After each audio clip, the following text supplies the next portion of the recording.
नमस्कार साथियों, मैं मनोज स्वराजी स्वागत करता हूं आपका मिनी संसद के मंच पर। हम हैं जंतर मंतर और जंतर मंतर पर नई शिक्षा जो पॉलिसी है उसके विरोध में लोग आए हुए हैं। जगह जगह से टीचर्स आए हुए हैं, यूपी से, बिहार से, उड़ीसा से, बंगाल से, महाराष्ट्र से, देश के हर कोने से यहाँ लोग आए हुए हैं, विरोध कर रहे हैं नई शिक्षा नीति में, जिसमें प्राइवेटाइजेशन की बात हो रही है, जिसमें बहुत सारी कमियां हैं, जिसमें शिक्षा का केंद्रीयकरण ज़्यादा हो रहा है। इसी सब मुद्दों पे आइए बात करते हैं हम। सर, आप अपना नाम बताइए। सर, मैं डॉक्टर गंगेश दीक्षित, नागरिक पीजी कॉलेज जंघई जौनपुर से आया हुआ हूँ। जौनपुर यूपी का एक डिस्ट्रिक्ट है।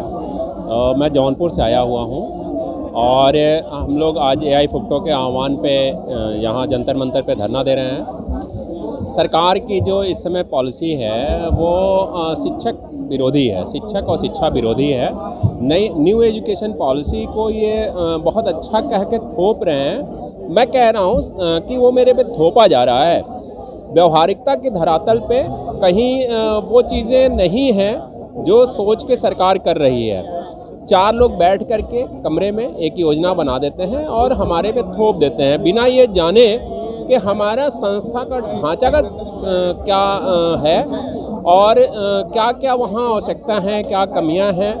दिल्ली में बैठे आप जेएनयू के और डीयू के कॉलेजों पे कोई भी योजना लगा कर रहे हो और वो चाहते हो कि वो हमारे जंघई जैसे कस्बाई इलाके में या कहीं पे भी वो बराबर आउटपुट दे, तो ये संभव ही नहीं है, बिल्कुल संभव नहीं है। और ये सरकार को इससे मतलब नहीं है कि हम इसमें क्या कैसे इसको व्यवहारिकता के धरातल पे सब सिस्टम सही करें। पहले आप सिस्टम सही करो ना। आप सीधे कोई भी योजना मेरे पे थोप दोगे और सीधे सीधे ये दिख रहा है कि आपको एजुकेशन से मतलब कम है, आपको एजुकेशन के व्यवसायीकरण से मतलब है। आप ये सरकार हर चीज़ के व्यवसायीकरण चाहती है।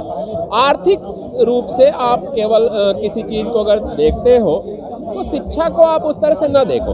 अगर आपको शिक्षा का सिस्टम सुधारना है तो 10% आप अपने बजट का हमारे एजुकेशन पर लागू करो, हमारी संस्था को अपडेट करो।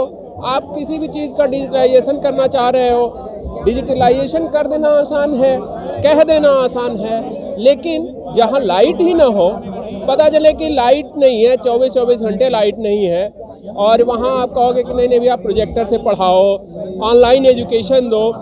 अभी मैं आपको बताऊं, कोविड काल में इन्होंने पूरा डेटा दिया कि ऑनलाइन एजुकेशन पूरा चला है।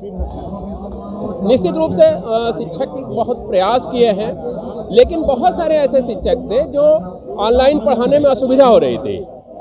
आप डेटा तो दे रहे हो कि ऑनलाइन क्लासेस चल रहे हैं, सब कुछ हो रहा है, लेकिन वो डेटा है। इनका आईटी सेक्टर इतना मजबूत है कि कोई भी चीज़ बस उसको डेटा में बना करके और अच्छा से अच्छा दिखाना, बिना दिखावे पे गवर्नमेंट है, करने पे नहीं है। यस, दिखावे पे ज़्यादा विश्वास है इनको। कर रहे हैं, बहुत सारी चीज़ों में परिवर्तन किए हैं। हम ये नहीं कह सकते हैं कि 100% ये सरकार बेकार है, लेकिन मुद्दों पर आपकी राय अलग हो सकती है। हाँ, मुद्दों पे बिल्कुल हमारे राय इनसे भिन्न है। और मैं आज आया हुआ हूँ, हम लोग 2005 के बाद सेवा में आए हैं। सबसे बड़ा मुद्दा ये है पेंशन वाला ओपीएस का मुद्दा है, जो आप भी जान रहे हो, हर कोई पूरा समाज जान रहा है कि केंद्र सरकार ने 2004 के बाद पुरानी पेंशन स्कीम बंद करके और नई पेंशन स्कीम को लागू कर दिया। उसका आउटपुट मैं आपको बताऊं, नए पेंशन स्कीम में आज जब हम रिटायर हो रहे हैं, आज हमारे साथी जो रिटायर हो रहे हैं 2005 के बाद को जो सेवा में आए, आज उनका पेंशन किसी का 500 बन रहा है, किसी का 1000 बन रहा है, किसी का 2000 बन रहा है। और पुरानी पेंशन में जब कोई रिटायर होता था तो उसको लगभग अपना ग्रॉस जिस वेतन पे रिटायर होते थे उसका 50% के आसपास उनको मिल जाता था पेंशन, प्लस उसमें डीए मिलता रहता था और वो होल टाइम आजीवन उनको मिलता रहता था। ये माना जाता था कि इतने दिन 25 साल 30 साल जो हम सेवा किए हैं तो सरकार कल्याणकारी सरकार है और उसमें ध्यान दे रही है। लेकिन जिस कल्याणकारी सरकार के लिए हम सरकारी सेवा में आते हैं, वही कल्याणकारी सरकार हमारी पेंशन छीन ली है।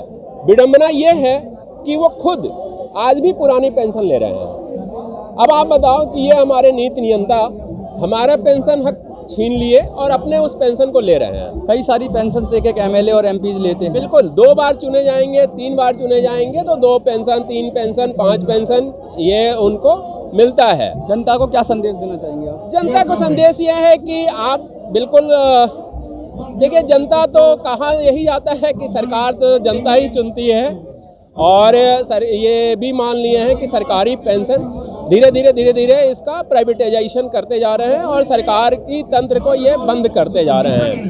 तो इनको हमसे ज़्यादा अपने जनता पे विश्वास है। जनता को मैं ये चाहूँगा कि आपके बच्चे शिक्षा में हैं, शिक्षा ले रहे हैं, आउटपुट देख लो आप, जो भी एजुकेशन पॉलिसी ये लागू कर रहे हैं उसका आउटपुट देख लो, और उसके बाद आगे जो भी डिसीजन आपको लेना है वो लीजिए। मुद्दों पे मतलब विरोध भी करना चाहिए जनता को, अगर कोई पॉलिसी गलत हो। हाँ, निश्चित रूप से मुद्दे अगर बिल्कुल पॉलिसी गलत है तो जनता को विरोध करना चाहिए, जनता को अपना प्रतिरोध दिखाना चाहिए, और खुल करके सरकार की, चाहे जिसकी भी सरकार हो, अगर हमारी पॉलिसीज़ के जनहित के खिलाफ है, व्यक्तिगत नहीं, मैं व्यक्तिगत बात नहीं कर रहा हूँ, लेकिन जो भी मुद्दे जनहित के खिलाफ हैं उसके लिए जनता को सड़क पे आना चाहिए और सरकार का विरोध करना चाहिए।